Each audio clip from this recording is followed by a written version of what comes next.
Today I'm at the Steamtown National Historic Site in Scranton, Pennsylvania, and I brought with me the Omega Seamaster Aqua Terra 38mm with the Terra Cotta dial. Unfortunately, Rolex does not have a railroad watch.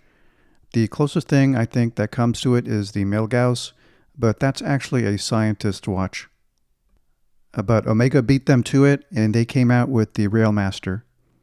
I don't have the Railmaster, so I brought with me the closest thing that I had to that, which is the Aqua Terra 38mm. It's a very accurate watch, very legible, and it has a date complication.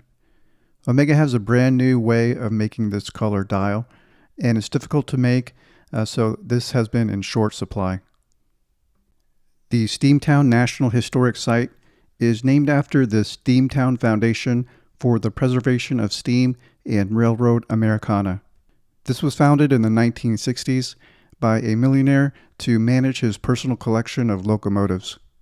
Francis Nelson Blount was a businessman who made his fortune in the seafood business. In the mid-1950s, he began collecting locomotives and train cars. Eventually, his collection, if put side to side, would stretch for 2 miles.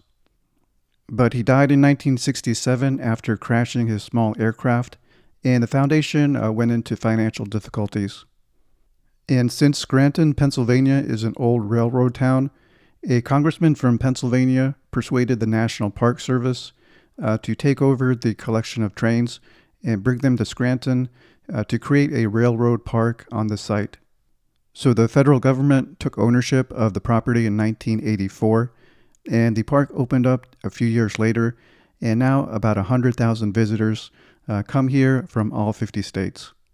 The site is located on the land of the former Delaware, Lackawanna, and Western Railroad Company, and this was actually originally founded by George and Selden Scranton.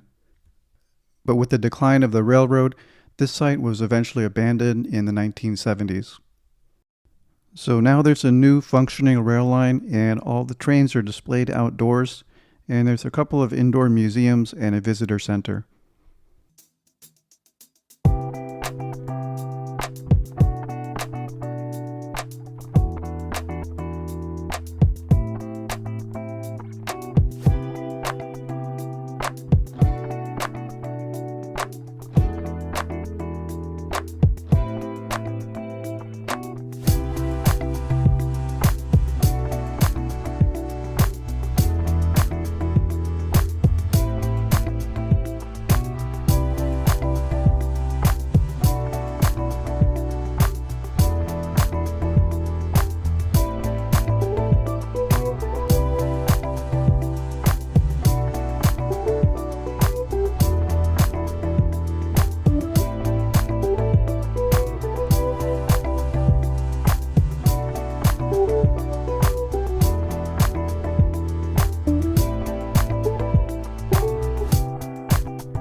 If you're wondering, Steamtown has its own passport stamp from the 2018 series.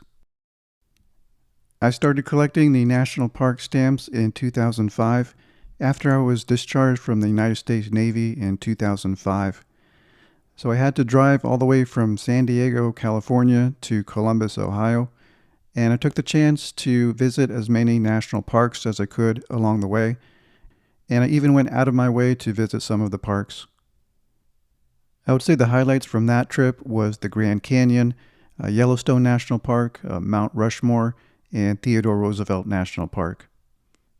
For that trip, I had with me my Rolex Datejust 36mm with the white dial. And after that, I went on to tour almost all of the major Civil War battlefields in the Mid-Atlantic region and Southeast region. My favorite is always Gettysburg, but I also like Chickamauga and Appomattox. And I think the only major Civil War battlefield I haven't been to yet is Vicksburg in Mississippi. And visiting Washington, D.C. is a great way to quickly fill up that section. And I made a point to visit as many sites as I could that are related to Abraham Lincoln. So I like the Lincoln Boyhood National Memorial, the Lincoln Home National Historic Site, the Lincoln Memorial, and Ford's Theater. Getting back to the watch, so what did it take to be a railroad-approved watch? First of all, it had to be highly accurate to within plus or minus 3 seconds per day. And this accuracy could be a matter of life and death to avoid train collisions, because sometimes the safe meeting and passing of trains came down to just a few seconds. The watch needed to be accurate regardless of the position it was held in, uprighted, tilted left or right, face down or face up. And this Seamaster Aqua Terra passed its METAS testing to be a master chronometer. The railroad watch usually had Arabic numerals and was highly legible. There wasn't that much emphasis on water resistance, but it did need to handle various weather conditions such as the heat or the cold. My Aqua Terra still seems very legible, and it also has the extra complication of the date window. And this uniquely colored red dial looks amazing in direct sunlight. It seems to change colors depending on the angle of the sun, and in some angles it almost looks like an orange watch.